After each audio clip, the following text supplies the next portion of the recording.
Hey, and welcome to another episode of The Influential Nonprofit. I am here with my friend Heidi Kerr, and your company is called Heidi Kerr Strategies. I'm so happy to have you here because we're going to talk about my favorite thing, which is marketing and communications.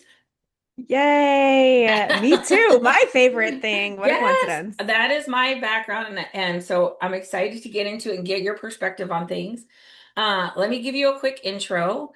You are a nonprofit communicator passionate about helping civic, tech, human services, and food access organizations tell clear, human-centered stories, which I love that. And you believe marketing carries great responsibility and shapes how communities understand and access support. Yes. And as the founder of Heidi Kerr Strategies, you love building thoughtful campaigns and social videos that earn trust and inspire action. So I am so happy you are here. Yeah, thank you. I'm glad to be here, Marianne. Thanks so Okay, I much for always having start with me. the first question, which is tell me something that you are, this is our get to know you question, right? Tell me Okay. something that you're proud of that you don't really brag about a lot. Okay. So one of the th let me think about this. You edit this, right? You edit this What? briefly. You edit this, right? We'll see. We'll see. So I just want to have a good, okay, I want to have a thoughtful answer about that. Something I'm proud of that I don't brag about a lot. There's something that I don't realize I'm doing this as I work with clients but I really try to help bring them along and make sure that when they leave like any engagement with me, they have increased their skills across like strategy or like storytelling. I don't know. It's like it's the campground rule, right? Like always leave the thing better than you've than when you first started. Yeah. And I think about that in terms of nonprofit capacity. Like I don't want anyone spending any money on working with me to without having like true value that they won't need to work with me again, maybe. So what do you say the truth value that what? That you, Or so like um I don't know. Let me repeat that. that's okay. I don't Slow it down a little. Yeah. No, I think for me, it's really about ensuring that like when someone chooses to like work with me and engage in a marketing campaign, that the true value is that they really leave knowing more about marketing so that they could do it Yes. themselves. Yeah. It's not just to give them a service, but increase their capacity, right? Right. Uh-huh. Yeah. And just teaching them along the way instead of just doing something for them. I think that's wonderful. Um, Yeah. because ultimately they're the ones who are ultimately responsible, right? Like, Yeah. right, we're not going to be there Absolutely. forever. Like They are. exactly. Exactly. Okay, I want to dive into something that I think is really important because thoughtful campaigns and social videos. I really would love for nonprofits to use video more. And I feel like they're very Me too. resistant to do this. And I'm not quite sure why, but I would love to hear your take on it. Okay, so I think nonprofits feel beholden to expectations that maybe even private companies don't feel like they're required to do. And so when you say things like do a casual social media video, they're not familiar with doing anything casually because they have so many eyes on them looking to, scrutinize perhaps the output and the work that they're doing and how they choose to spend their money. Right. I think another thing that nonprofits struggle with is having a face of the organization. I don't know Yes. if you've seen like this stuff in the social media landscape lately, like the nonprofit CEO needs to be more out in front. So when Yes. you ask them like to create a short form video, I think a lot of them struggle with at the very beginning of like, well, who is the star? And my answer to that is the people you serve, like the Yeah. humans in your organization. Right. Well, I think for me, people kind of struggle with maybe the informality of the video of, just like, Yeah. um, they want us in the past, video was, the thing that you whipped out at the gala. It wasn't turning on your phone and telling a 2-minute story. You know what I'm Right. saying? Like, and so yes, I feel like sometimes we struggle with putting somebody out there, sort of a spokesperson or somebody to I don't even like to say spokesperson, like the name to connect to, and also just having like just the informality of just like you would snap a picture and share it, of just like making a video and sharing it. I mean, maybe it's changing, but I do feel like this is really underutilized, and because a Mhm. little video can tell such a story. The data, absolutely. And the data is out there that those little videos, those informal, those authentic, so there's a Yeah, reason why the word authentic is a buzzword right now. They outperform anything fully branded, like anything that's like fully produced. And that's great. That is an opportunity for nonprofits because they don't need a budget like they right. used to. Yeah. This is all flowing your Yay! way, man. Yes, it's Right? you just got Like to get in there. you just turn on your phone and tell a story, or show us something, and we're in. Yeah, yeah. Yeah, Okay, right. right now on TikTok. So this will be it. This, how things trend so quickly. But right now on TikTok, there's the Staples baddie. Have you met the Staples baddie? So it's this Yes. this woman who, like, she works at Staples, and she has this crazy personality, and she loves Staples, and she's just telling these stories about, like, I wish somebody would come in here and do like a direct mail piece, because we'll send whatever you want anywhere you want. And and she's like how they make mugs, and she's so funny and she's so authentic, and she's just Mhm. doing it not because she's paid by Staples to do it. She's doing it because she just likes to tell people about what's going on at Staples, and it's like taking the world by storm. And that is an example. Like, if you are somebody here is looking for, like, what does authentic communication look like, that is, Yeah, that is it. She just, like, when it comes from the heart, it's totally, people will connect to it.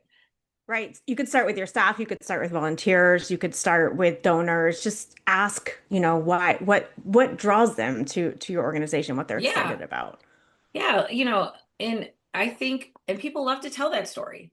Yeah, they really And they're do. mostly happy. And one of the things when I work with clients on is like this idea of releasing the outcome. The more that you have an idea of what something should be, the less likely you are to get it. And a lot of that is the video is just release the outcome, have fun, let go. It doesn't have to be Mhm. perfect. It doesn't have to be polished. In fact, it's better if it's not. You know, Yes. um, and and also I've been around for a decade or three, and I think we are loosening our grip on this idea that we have to look so perfect and polished because we're a nonprofit, and Yeah. we have, because we are dependent on the gifts of others, that we have to be exceptional, right? Yeah. Um, and I don't know what if you run into that as well. I do see it shifting, but also this is a pretty ingrained value. Yeah, no, I think that's right. And what I was alluding to earlier in the conversation is that the output needs to have a certain standard. And I think you can, in brand strategy, you can still have a highly branded, aligned with your mission, authentic video shot short form. Yeah, great. This isn't about this is not a but, this is an and, right? There's a place Yes, for all of yes, it, because you don't yes, want to, you maybe don't want to put the rough, behind the scenes thing out at the gate. Like that's not what you want. But right. and also it, there's a place for all of it. I just feel like there's a huge opportunity for really good storytelling via video that we're just not taking advantage of. I totally agree. Um, oh, awesome. See, I thought you might. And I have other ideas too, but I will let you move on to the Yeah, next so question. give me, all right, well, first I want to ask you, what made you want to, start a business, become Heidi Kerr Strategies? Like, what was the impetus to do that? I'm so glad you asked. Okay, so I've worked in nonprofits for a long time. I have dealt with the resource constraint environment. And whenever I worked with agencies, like when I had to hire an agency to support my marketing and communications, I started to get the sense that the people who were working at these agencies had only ever worked at agencies before. And they really missed some of the nuances of what it was like to be a nonprofit communicator. And as a result, I felt like I was spending a lot of money on quality that required a lot of finessing and massaging and leading the agencies. So I was like, I think I can provide a little bit more help. I can support capacity building, right, of these teams, and I could probably undercut a lot of the agencies and help these nonprofits make a bigger impact without like spending so much money. Especially with AI tools and everything right now, the solopreneurs, these smaller individuals are, I think, really providing a lot of value, especially since so many of them are coming straight out of the nonprofit world. Yeah. Um, I I think understanding the ins and outs of nonprofit world and you're right. There's less translation going on. Yes, yeah, Yeah. yes. Um, okay, and you said you help like civic tech, human services, food access organizations tell clear human-centered stories. I'd love to hear maybe just give me what does that look like? A little case study or a little story. Tell me a story about someone you work with. Yeah, Civic Tech is probably the easiest for me to share a case study about because they pull a lot of their people from tech, from the tech world. And when you're talking about impact and you're trying to source stories from these like programs teams who've worked so heavily in tech and also just broad at a broad scale, people who work heavily on the ground, things like that, they don't see kind of they struggle sometimes to see the larger picture of storytelling. And so, one of the things that I like to do is help them translate like their work day to day into something that like helps highlight the mission of the nonprofit. Um, and so specifically for civic tech orgs, they can really talk in the nitty gritty about things like clouds and systems and these words that don't resonate. And I was like, but if like think about explaining this to your grandmother, like what is your work really doing, right? Right. And how do we make you feel proud about that work because you are the expert, while also helping connect with others to help them buy into the work that you and the organization are doing. Right.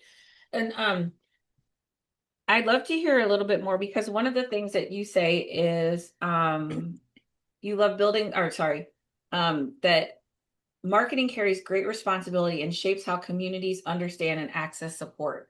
Tell me about that.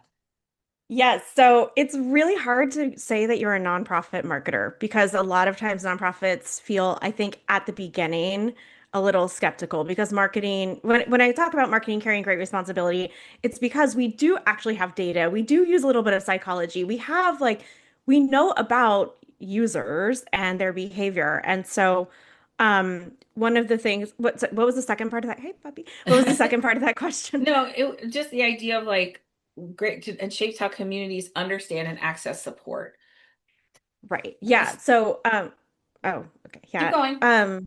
Understanding and access support. So one of the things that I think I really want to help people see is when you're using marketing as a communications tool and not as a tool for like advertising or things like that, you have opportunity to reach your audiences in ways that they wouldn't maybe expect to be reached. Like say you're working in mental health and someone is on Instagram or TikTok looking at a video that your nonprofit did. It's how do you meet them where they are and then encourage them to reach out and engage. And there's just such a fine balance, I think, knowing young people, especially young people today, but in general, we're all a little skeptical with technology and AI and the messages that we are receiving. So I think there's just such a beautiful thing about helping organizations like who have always been, I would say, transparent, share that they're transparent in a way that is typically used for private companies, right? Yeah. For-profit companies. I mean, you don't have to say like I'm transparent. That's you just show it. It's something you feel and you know, Yeah. right? Um, I think this is really interesting because um in my I I think we think of marketing as a tool for fundraising, right? Hmm. And what I see is one of the types of content, and I think this is what we're working on here. So I want to make sure I got this right. What like is really we're experts on so many things like mental health, you know, literacy for kids or whatever your Hmm. organization does, community building. you are experts on all these things and you can share your knowledge. It's not just saying, oh, we're amazing, here's all these great outcomes. Like, like I'm thinking of like Foster Adoptive Care Coalition. And that's, they can share so much about, yes, of course, they're going to talk about stories about helping kids in the foster care system, but also they're experts on educational advocacy. They're experts on trauma, healing, right? Yeah. Connecting with teens, like all of these things that people would find so helpful. And that's what I see. And that's what I think is you could really access is that expertise. Right. I think there's a big play for nonprofits, a big opportunity for thought leadership within nonprofits to help lead with that expertise. I mean, I think there's one, I hear a lot of people talk about like LinkedIn and nonprofits, and it's like one of this big growing space for nonprofits. And the reason why is because there are other like-minded experts looking for and to support organizations that if say you are like a mental health organization, like sharing those resources. And I think there's so much trust that if you are a nonprofit that has programs or that are kind of research based, that's a very strong tool for building trust and helping your audiences find you. Yeah, it really is. And again, one of those things that's a little overlooked or maybe misunderstood, not understanding that asset. Um, what I had somebody on the podcast and this was a long time ago, and they said, good marketing looks easy. And we often as marketers don't have because we're not bringing in the money or that maybe that we don't get the credibility that right that we think we Hmm. deserve, which I know we deserve it, and because it looks so easy, right? And not understanding, I thought, oh, I always meant that because good marketing takes time, right? Like Mark Hmm. Twain, the quote from Mark Twain is, I would have written a shorter letter, but I didn't have time. Yeah. Yeah, I love that. It's so true. And I think what people don't realize if they haven't worked with marketers before, these like smaller nonprofits that are just starting to build out their marcoms teams, is that marketing is a strategic initiative and it supports your strategic goals. There's no world where I, as a director of marketing, will come in and say, like, I'm going to do this marketing strategy that doesn't align with whatever strategic objectives your organization has set forth. I think it's, and in fact, I think when organizations feel a little stuck and like lack of momentum, they're probably, I guess this is, they're probably over indexing on program and a little bit less on storytelling, marketing, and things like that. Like to help, how else are like you going to bring in new members of your Right. community? How else are you going to find supporters unless you are doing this outbound marketing? One of the issues that I see is the siloing of marketing. So I worked with an organization for a couple of years really to connect because their communications and their development were siloed. They worked side Yeah. by side. I'm like, no, Mhm. guys, we're part of the same system. You're at the top of the system. Somebody's at the, but if we're talking about enrolling donors, that's what we're all here to do. We're on Mhm. different spots on the path. And that's what I see. Like if when we tie marketing, like I said, to program outcomes, to fundraising outcomes, then oh, okay. But if you're just doing it to do it, I get that. But Sure. it might not feel meaningful because it wouldn't feel meaningful to me either. Mark, to Right. what is the purpose here? Yeah. What is Yeah, like, exactly. Well, and I think that's one thing that I would love to see more of is more integration between the marketing and the donor side because that whenever I get a chance to work with development, they know like they're marketers in their own right and just they're just like they're doing very similar work yes, and and we should just like one of the things about like we should all be aligned on who these audiences are and what the messages are and it I can't it's probably doesn't set up good systems to have those not integrated right. or siloed. I think what you wind up doing is stirring up a lot of energy around your marketing, and then it really doesn't turn into anything. It doesn't go Yeah. anywhere. You're Yeah. just creating, just kind of like it you create all this energy and it just like floats into the ether instead of Right. bringing it into your organization.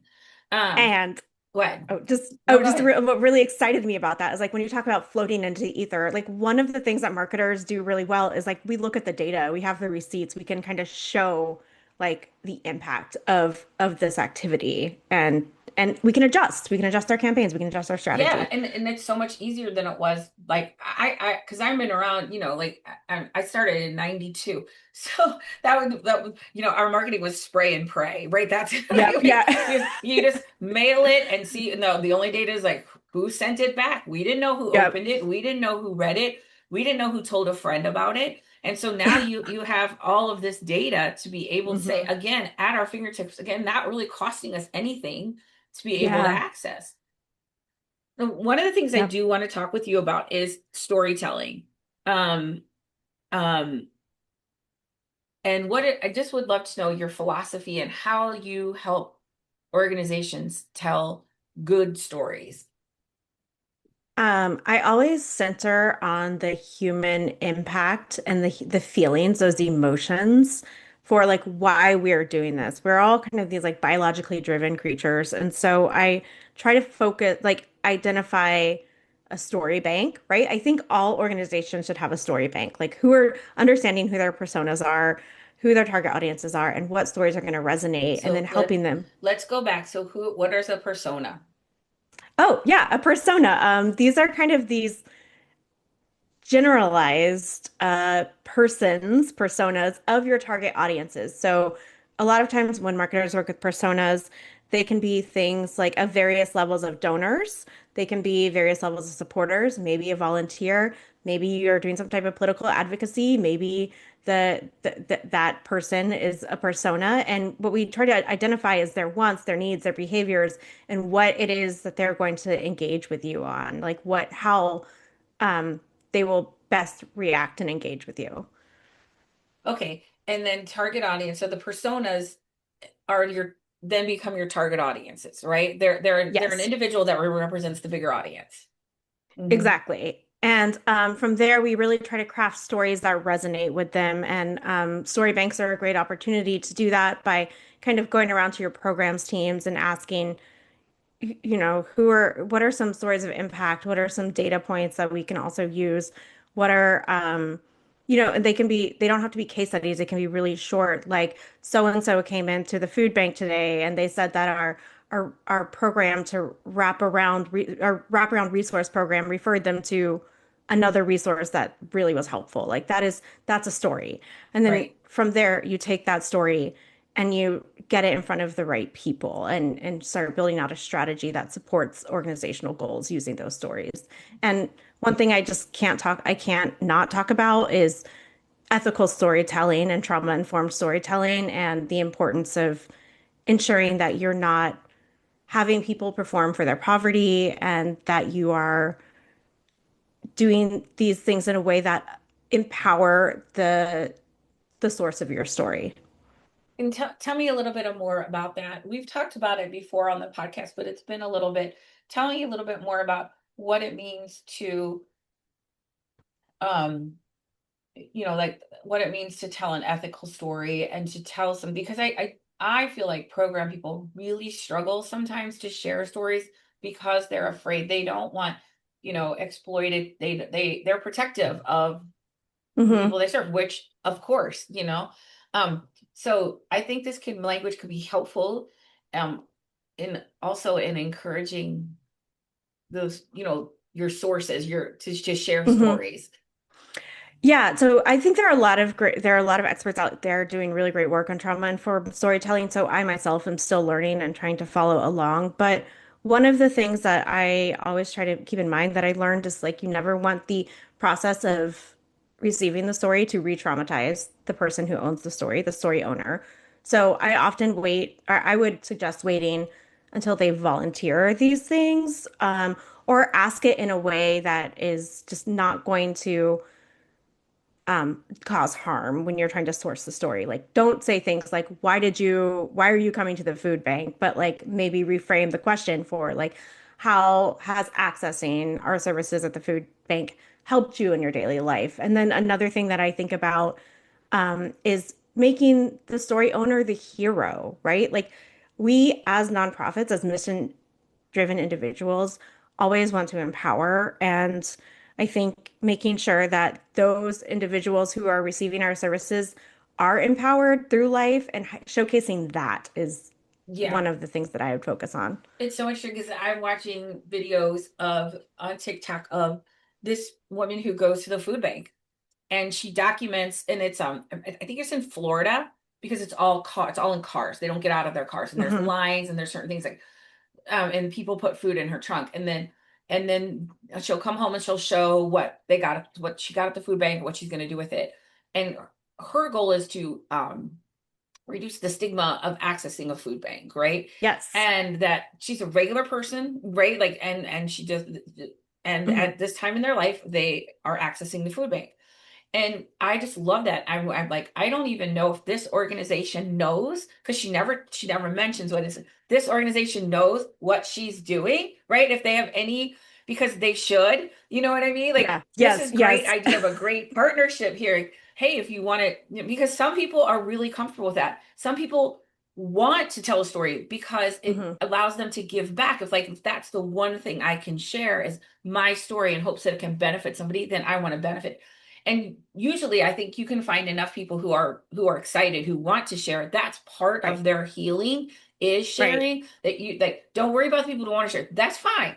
Right. But there's Yep. they do want to share, then that's not, that can be for many people part of a really beautiful part of their healing. And also get their contribution. Like this woman, Yeah. like she's taking from the food bank, right? And she's receiving services and she's also giving, by promoting and making people feel comfortable accessing these services. And that is like that we everybody should be doing this. Yes, yes, exactly. That's that actually like getting to the heart of that. Like you just in this specific example, I imagine the people who work at this food bank believe firmly that like anyone can access these food, anyone should be able to access these food. So like that's where you start with the storytelling, right? And then you actually have someone out there telling, doing that for you in so many ways. So hopefully they can find Yeah. some partnerships here. But Yeah, and it's yeah, like it's so cool when it comes from the source like that, right? yeah, Because it feels so organic and authentic. This is not like somebody that you gave a script to.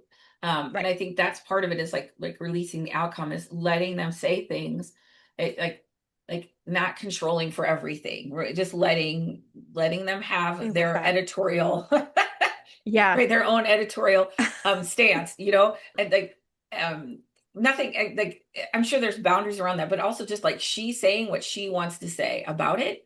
And it's not having to like go through 8 layers of approval, to have this run or anything. Yeah, I love that's like kind of the beauty about a testimonial or a client story in general is that it comes from a source like outside of your organization. It comes from their soul and they're so much more powerful and there are a lot of ways you can do it and still protect anonymity or just ensure that it's done in a way that's really respectful for the person who owns that story. Yeah, absolutely. So tell me a little bit like how do you work with organizations? Do you work like by a you said you do a lot of campaigns, you work on a project basis? Like what does it look like to work with you?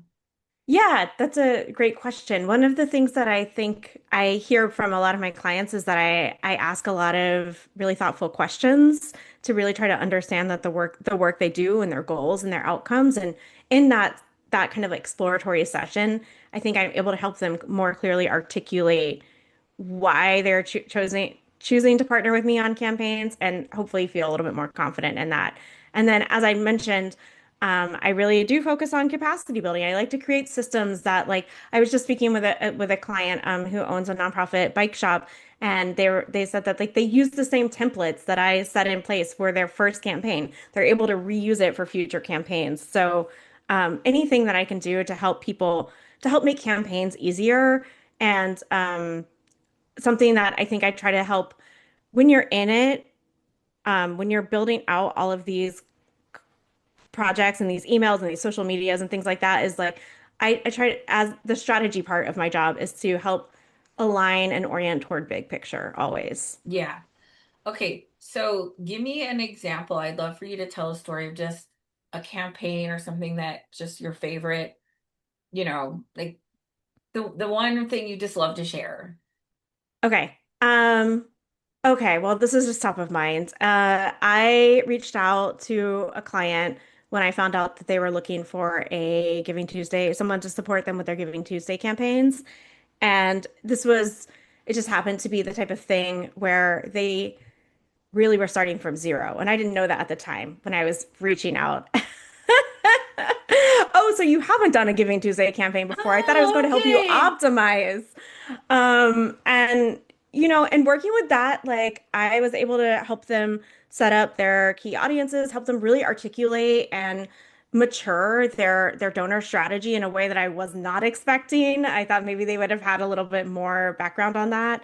And I encouraged them to increase their Giving Tuesday goal, which was risky for me, but I was like, I think you could do more. Like, I know this is your first Giving Tuesday, but I think you could do more. Right. And I remember there was a moment when we were working together and they said like this is a lot of work and I got nervous.